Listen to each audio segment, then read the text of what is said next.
Hello everyone, welcome to the commerce share feeder platform. This is Saumya Yadav here. और चलिए आज का सेशन स्टार्ट करते हैं। और जैसे कि आपका एस्टेट पीजीटी कॉमर्स की क्लासेस जो है वो मैं कंटिन्यूसली ले रही हूँ। तो अभी जो ये है, अभी टाइम है आपके एग्जाम्स में। अभी नया एग्जाम कोई डेट अभी जो है वो आपकी नोटिफिकेशन आई नहीं है। तो अभी जो है जितने भी सेशंस होंगे वो सारे टॉपिक वाइज होंगे। तो आज का जो टॉपिक है वो आपका इंटरनेशनल ट्रेड से रिलेटेड क्वेश्चंस रहेंगे। ऐसे अगले जो भी सेशंस होंगे उनमें नए नए टॉपिक होंगे, जैसे फाइनेंशियल स्टेटमेंट, जो भी आपके सिलेबस के अकॉर्डिंग है। बाकी जिस दिन आपकी एग्जाम डेट डिक्लेयर हो जाएगी नहीं, ठीक है, तो फिर आपकी मैराथन जिसमें मिक्स क्वेश्चंस होंगे वो भी मैं आप लोगों के लिए लेकर आऊंगी। चलिए, तो फर्स्ट क्वेश्चन आपकी स्क्रीन पर है और इंटरनेशनल ट्रेड ये टॉपिक है आपका आज का। तो business transactions taking place within the domestic territory of a country is known as. Hindi English दोनों में आपको क्वेश्चन ऑप्शंस मिल जाएंगे। ठीक है, चलिए। ऑप्शन है आपके wholesale trade, international trade, small business, home trade. यानी ऐसे बिजनेस ट्रांजैक्शंस जो आपकी कंट्री के बाउंड्री के अंदर अंदर ही होगा। यानी अगर मैं इंडिया की बात करूं तो अगर यहाँ पे किसी भी तरीके की खरीदारी हो रही है या किसी भी तरीके का आप सेलिंग कर रहे हो, किसी भी तरीके की बाइंग कर रहे हो, ट्रांजेक्शन कर रहे हो, वो सिर्फ इंडिया के अंदर अंदर ही होगी। सेलर होगा वो भी इंडिया का होगा, बायर होगा वो भी इंडिया का ही होगा। यानी इंडिया के अंदर अंदर जो भी ट्रांजेक्शन होते हैं उसे क्या बोलते हैं? सो ऑप्शन नंबर डी बेटा आपका करेक्ट हो जाएगा, होम ट्रेड। इसको होम ट्रेड क्यों बोला जाता है? होम का मतलब घर समझते हैं ना आप? घरेलू व्यापार इसको इसलिए बोलते हैं क्योंकि आप सिर्फ इंडिया के अंदर ही बेटा आप बाइंग एंड सेलिंग ऑफ जो भी गुड्स है, सर्विसेज है, ट्रांजेक्शन है, वो आपको अपनी कंट्री के अंदर ही आप कर सकते हो। अगर मैं होलसेल ट्रेड की बात करूं बेटा, होलसेल का मतलब होता है इकट्ठा सामान खरीदना। तो इकट्ठा सामान का क्या मतलब है खरीदना? इकट्ठा सामान तो आप फॉरेन से भी खरीद सकते हो, इंडिया से भी खरीद सकते हो, डोमेस्टिकली भी खरीद सकते हो, इंटरनेशनली भी खरीद सकते हो। ठीक है। इंटरनेशनल ट्रेड जो आप दूसरी कंट्री से एक्सचेंज होता है। स्मॉल बिजनेस, ये साइज के बारे में बात करी गई है कि छोटा बिजनेस है, इससे कोई कंट्री टेरिटरी का मतलब नहीं है। इसलिए आपके ऑप्शन नंबर डी यहाँ पे करेक्ट हो जाएंगे। बाकी जो आपके ऑप्शंस थे वो भी मैंने आपको समझा दिए। ठीक है, चलिए नेक्स्ट क्वेश्चन है। International business includes movement of goods and services, capital and personal, technology and intellectual property rights, या फिर ऑल ऑफ दी अबव। यानी इंटरनेशनल बिजनेस के अंदर क्या क्या चीज मूव होती है? अगर हम किसी बाहर दूसरी कंट्री के साथ बिजनेस करते हैं तो उसमें क्या क्या चीजें हम लोग मूव कर सकते हैं, भेज सकते हैं या ले सकते हैं? Goods and services, capital and personal, technological, technology and intellectual property rights, या फिर all of the above. Very easy question. ठीक है, अगर मैं यहाँ पे बात करूँ बेटा, all of the above is your right answer. क्यों मैम? देखो, सिर्फ इंटरनेशनल बिजनेस का सिंपल सा मतलब ये नहीं होता कि सामान का लेना देना है, उसमें गुड्स भी आएंगे बेटा। फिजिकली गुड्स, गुड्स का मतलब जिसे हम छू सकते हैं। सर्विसेज जिसे हम टच नहीं कर सकते, सर्विसेज जैसे कि मैम, यहाँ से अगर हम किसी को, किसी डॉक्टर को भेजते हैं, ठीक है, वहां पे ट्रीटमेंट देने के लिए, ठीक है, मतलब कोई डॉक्टर है यहाँ से वहां जा रहा है, वहां के पेशेंट्स को देखने के लिए एक तरीके की सर्विस प्रोवाइड कर रहे हैं। ठीक है। कैपिटल एंड पर्सनल, कैपिटल का एक्सचेंज कर सकते हैं। पर्सनल का मतलब एम्प्लॉयज का कर सकते हैं। आपने देखा होगा बहुत सारे एम्प्लॉयज होते हैं जो, अच्छा मुझे प्राइवेट सेक्टर्स का इतना नहीं पता है लेकिन गवर्नमेंट में मैंने सुना है, जहां तक मुझे नॉलेज है कि जो ministry of external foreign affairs के अंदर जो लोग काम करते हैं वो ज्यादातर फॉरेन में ही सर्विस देते हैं, वहां पर जाकर कुछ है। ठीक है, इस तरीके का हुआ। टेक्नोलॉजी ट्रांसफर करी जाती है, जैसे आपने देखा होगा ना कि रशिया ने जो है वो इतने हमें, मतलब कोई भी कंट्री है उन्होंने हमें जो है वो ये वाली टेक्नोलॉजी दी है, इतने मिसाइल दिए हैं, इतने ये दिए हुए हैं, मतलब सभी चीज का जो है वो यहाँ पर मूवमेंट होता है, सिर्फ गुड्स एंड सर्विसेज का नहीं होता। ठीक है, तो ऑल ऑफ द अबव यहाँ पे आपका राइट आंसर हो जाएगा।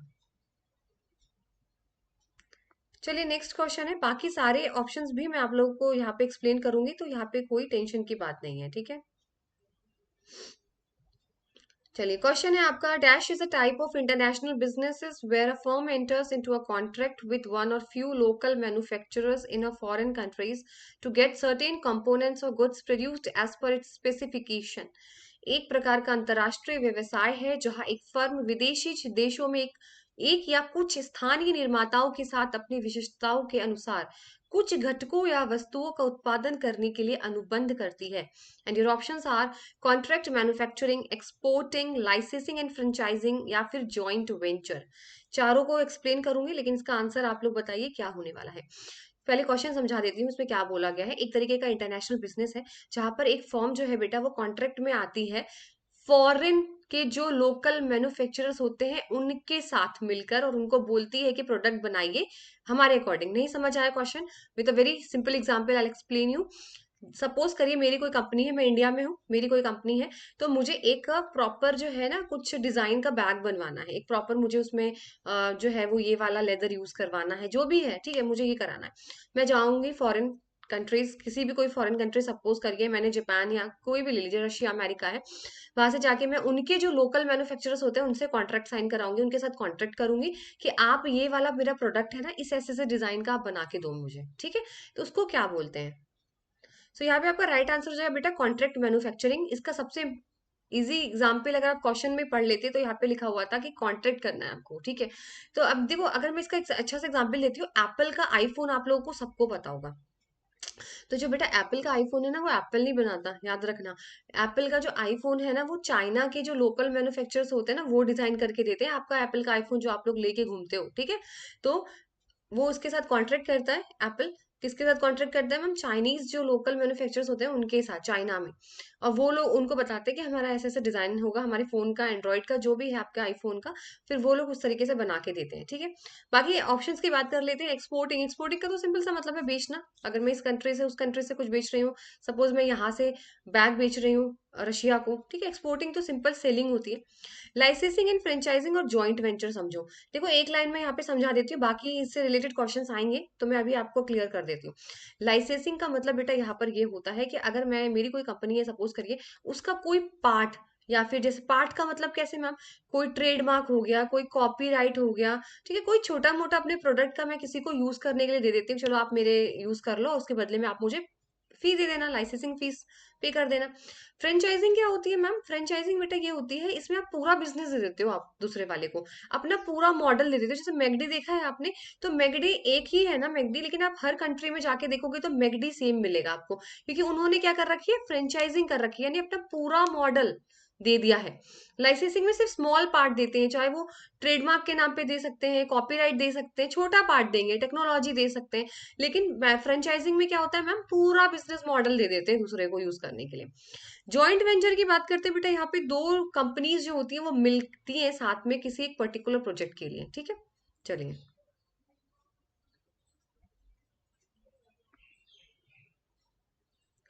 चलिए नेक्स्ट क्वेश्चन है आपका, at the international level which of the following organisation work for accelerating the pace of development and trade amongst the nation?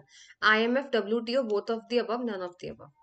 International level पे कौन सी ऐसी ऑर्गेनाइजेशन है जो ट्रेड के लिए काम करती है और पेस ऑफ डेवलपमेंट सॉरी, उसके लिए काम करती है, यानी कौन सा ऐसा संगठन है जो राष्ट्रों के बीच, मतलब जो और भी कंट्रीज हैं, ऑर्गेनाइजेशन है, उनके बीच जो है वो तरक्की हो, विकास हो, और जो ट्रेड है काफी अच्छी तरीके से चले। तो उसके लिए जो इंस्टीट्यूशन है बेटा, वो आपके both A and B, option C correct हो जाएगा। बेटा IMF भी है और WTO भी है। IMF क्यों है मैम? क्योंकि IMF का काम होता है बेटा फाइनेंस प्रोवाइड करना, किसी भी कंट्री को अगर पैसों की जरूरत होती है तो आपको लोन IMF ही देती है पैसा। WTO किस लिए होता है मैम? जो ट्रेड है एक दूसरे दूसरी कंट्रीज के बीच में स्मूथली चले, वो सारा ध्यान जो है वो WTO करता है।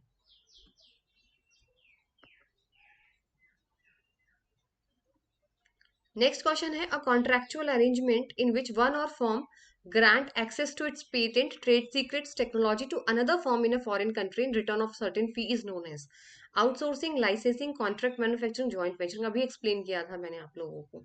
इसमें बोला गया है कि कॉन्ट्रेक्चुअल एग्रीमेंट है एक कंट्री का दूसरी कंट्री के साथ, सपोज इंडिया विथ अमेरिका। तो इंडिया बोलती है कि आप जो है या तो मेरा पेटेंट यूज कर लो, या मेरी ट्रेड सीक्रेट ले लो, या मेरी टेक्नोलॉजी है आप यूज करो, बदले में आप मुझे फीस दे दो।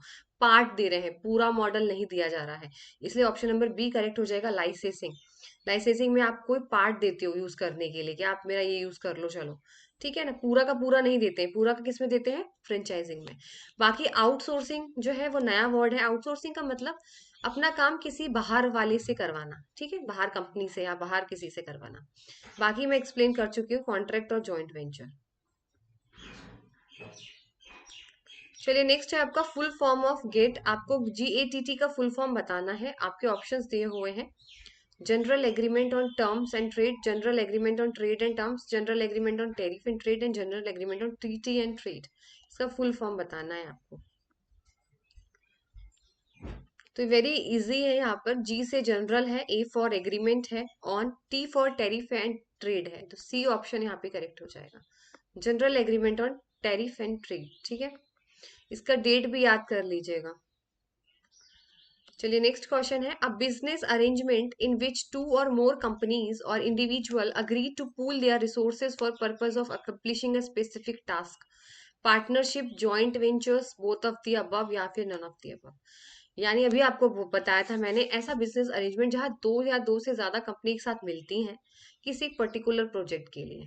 तो वेरी इजी यहाँ पे है आपका joint venture is your right answer. मैंने ऑलरेडी आपको सारे ऑप्शंस तभी एक्सप्लेन कर दिए थे, आपको फटाफट अब आने चाहिए ये सारे। चलिए नेक्स्ट क्वेश्चन है, merchandise exports and import is also known as trade in services, trade in goods, both of the above, none of the above. Merchandise का मतलब क्या होता है बताओ? मर्केंटाइज एक्सपोर्ट्स एंड इंपोर्ट्स को क्या बोला जाता है? तो मर्केंटाइज का सिंपल सा मतलब होता है माल, और what is the mean of that merchandise, यानी गुड्स। ठीक है, माल का मतलब सामान, गुड्स।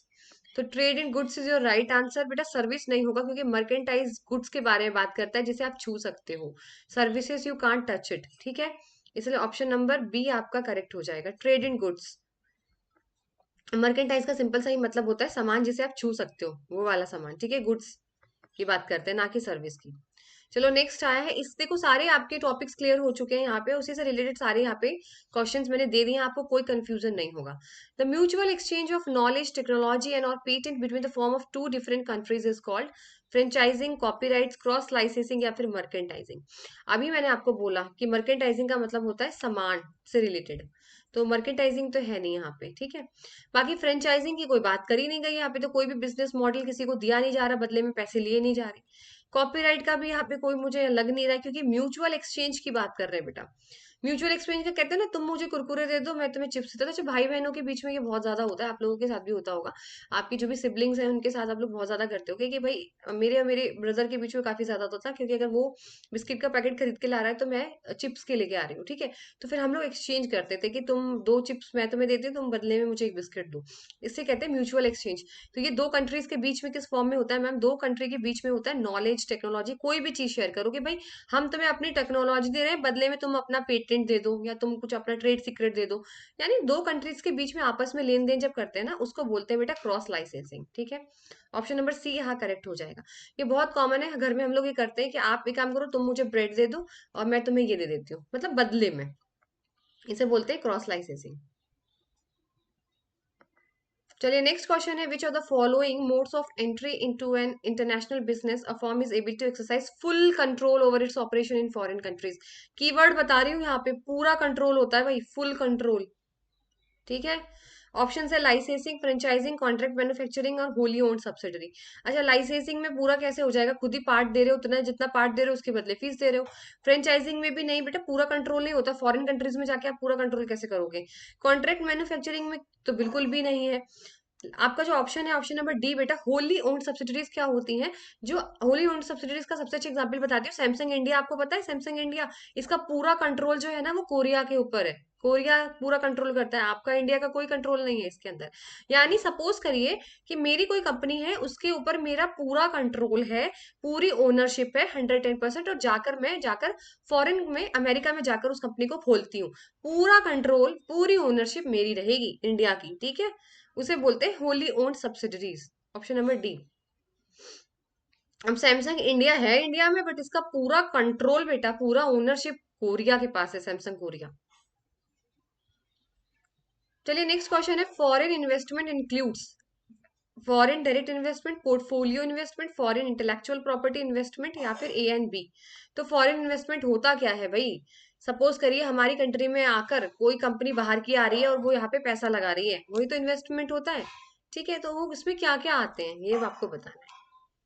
तो इसका जो आंसर होगा ऑप्शन नंबर डी करेक्ट हो जाएगा, ए और बी दोनों आते हैं बेटा इसके अंदर। एक तो एफडीआई आती है, दूसरी पोर्टफोलियो इन्वेस्टमेंट आता है। मैं पोर्टफोलियो कैसे, जैसे आप म्यूचुअल फंड्स वगैरह में, शेयर स्टॉक्स में आप जो इन्वेस्टमेंट करते हो वो पोर्टफोलियो इन्वेस्टमेंट होता है।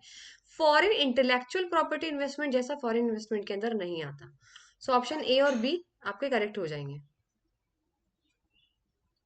चलिए नेक्स्ट क्वेश्चन है आपका, document which an exporter sends in the reply to the enquiry of a prospective buyer in the form of quotation is known as a letter of credit, shipment bill, proforma invoice या फिर maids receipt. एक document होता है जब कोई exporter exporter जो है वो भेजता है ठीक है, बायर को, एक्सपोर्टर जो है वो क्या करता है, देखो सपोज करिए मेरा कोई सामान है, ठीक है, मेरा कोई सामान है वो मैं भेज रही हूँ किसी को दूसरी कंट्री में, ठीक है। तो जो बायर होगा ना बेटा, जो खरीदेगा, वो मेरे पास इंक्वायरी भेजेगा कि भाई क्या क्या सामान भेज रहे हो, कितनी क्वांटिटी, क्या प्राइस है, आप मुझे भेजो पहले, ठीक है। फिर मैं उसको एक कोटेशन बना के दूंगी, एक पेज बना के दूंगी सपोज, ठीक है, कोटेशन, उसमें उसका सारा प्राइस डिटेल एवरीथिंग वहां पे मेंशन होगा, ठीक है। तो वो कौन सा डॉक्यूमेंट होता है, उसको हम लोग बोलते हैं proforma invoices, option number C. Proforma invoices में क्या होता है, जो बेचारा खरीदता है ना, जो खरीदेगा सामान आपसे, वो क्या बोलेगा बेचने वाले को कि आप एक काम करो, मैं आपको इंक्वायरी भेज रहा हूँ, सारी डिटेल्स वगैरह की आप भेजो, तो वो एक कोटेशन बना के भेजेगा आपको, जिसमें सारी डिटेल्स लिखी होंगी, उसको बोलते हैं proforma invoice. Letter of credit की बात करें बेटा, ये पेमेंट की गारंटी के लिए दिया जाता है कि हाँ भैया, ये जो बायर है ना, जो खरीदेगा, आप सामान भेजोगे तो गारंटी से आपको पेमेंट भी करेगा, ठीक है। शिपमेंट बिल जो होता है वो मैं आपको आगे एक्सप्लेन करूंगी, क्वेश्चन है उसके थ्रू। मेट रिसिट है वो भी आगे मैं आपको यहाँ पे एक्सप्लेन करूंगी, इससे सारे रिलेटेड एक क्वेश्चन दिए हुए हैं, अभी बता दिए तो आप क्वेश्चन सॉल्व कर लोगे, ठीक है। तो परफॉर्मा इनवॉइसेस यही होता है। चलिए नेक्स्ट क्वेश्चन है, डब्ल्यूटीओ कब स्टैब्लिश हुआ था, भाई बता दो, डेट है, ये तो लर्न करना होना चाहिए, इसमें कुछ समझने वाला नहीं है। So WTO is establish on 1 January 1995, option number C आपका करेक्ट हो जाएगा।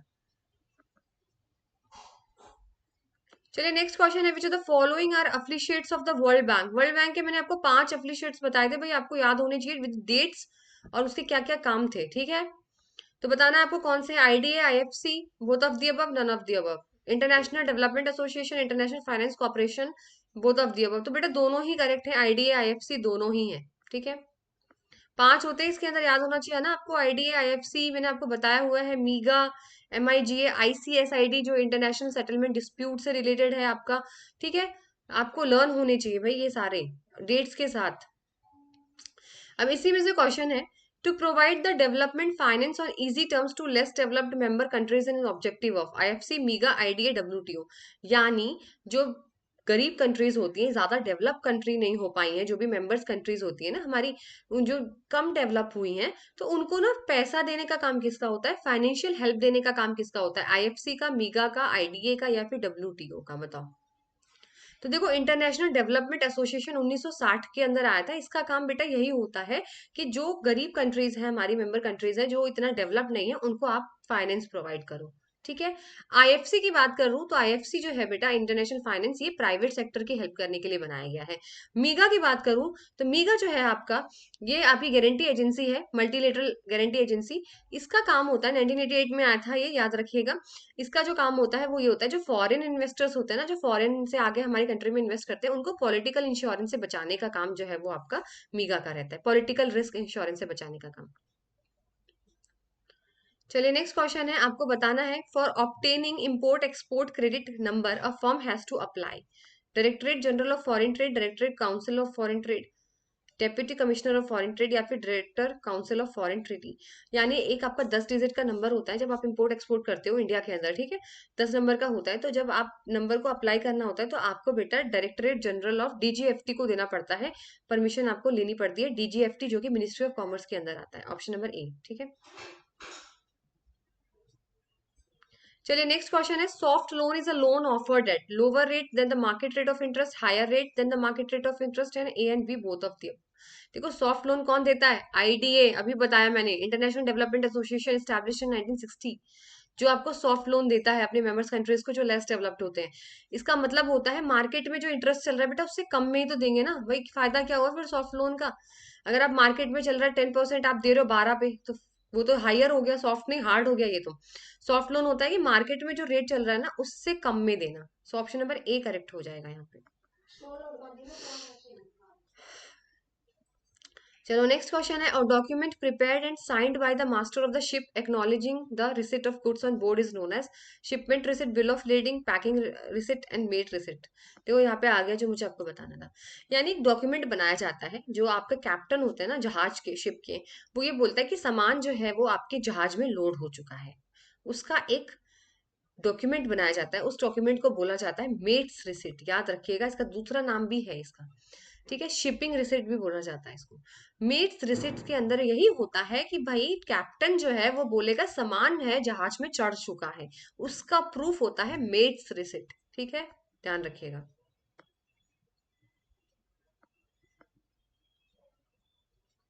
चलिए नेक्स्ट क्वेश्चन है, which of the following is not included in WTO. WTO के अंदर कौन सा इंक्लूड नहीं होता? Agreement forming part of GATT, agreement on textile and clothing, general agreement on trade in service, या फिर general agreement on textile and trade.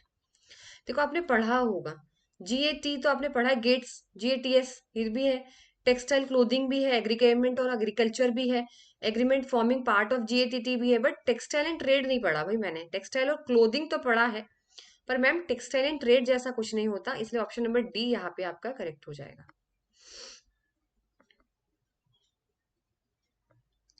चलिए देखो, फिर से मैंने अभी आपको एक्सप्लेन किया, वही क्वेश्चन रिपीट हुआ है।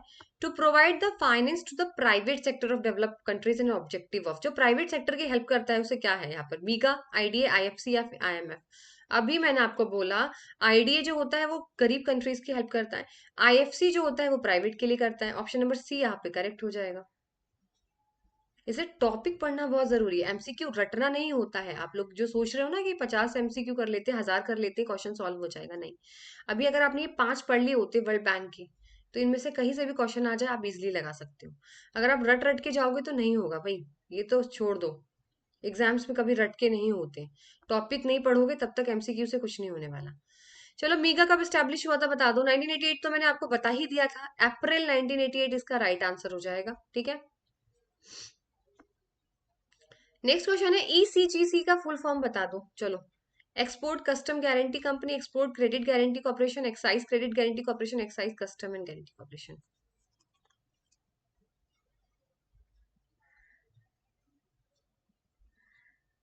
इसका जो राइट आंसर होगा export credit and guarantee corporation, option number B correct हो जाएगा। Now here is your last question, the main document on the basis of which custom office grant permission for the export, उसे क्या बोलते हैं? यानी वो वाला डॉक्यूमेंट बेटा जिसपे कस्टम ऑफिस जो है ना आपका, वो परमिशन दे देता है कि आप एक्सपोर्ट कर लीजिए। ठीक है, आप क्या करिए, वो दस्तावेज जिसके आधार पर जो है वो आप क्या कर सकते हैं मैम, बेच सकते हैं सामान, आपको अनुमति मिल जाएगी, उसको बोलते हैं शिपिंग बिल। ठीक है, शिपिंग बिल बोला जाता है उसको, जिसके बेसिस पर आपको परमिशन मिल जाती है कि आप दूसरी कंट्री में जहाज के थ्रू एक्सपोर्ट कर सकते हैं। ठीक है, बाकी शिपमेंट रिसिट, मेट रिसिट में अभी आपको बता चुकी हूँ, दोनों सेम है। जहाँ पे जब आप सामान बोर्ड कर लेते हो ना, तब ये बनाया जाता है, वो टेम्परेरी होता है ये। और बिल ऑफ लेडिंग क्या होता है आपका, कि भाई सामान जो है वो लोड हो चुका है और आगे के लिए पहुंच चुका है, तब बिल ऑफ लेडिंग बनाया जाता है, याद रखिएगा। चलिए, आई होप आप लोगों को सेशन अच्छा लगा हो, और कमेंट सेक्शन में जरूर शेयर करिएगा। तब तक मिलते हैं आपसे नेक्स्ट सेशन में, उसमें आपको नया टॉपिक दिखने को मिलेगा, उसी टॉपिक से सारे क्वेश्चंस होंगे। Till then goodbye, take care.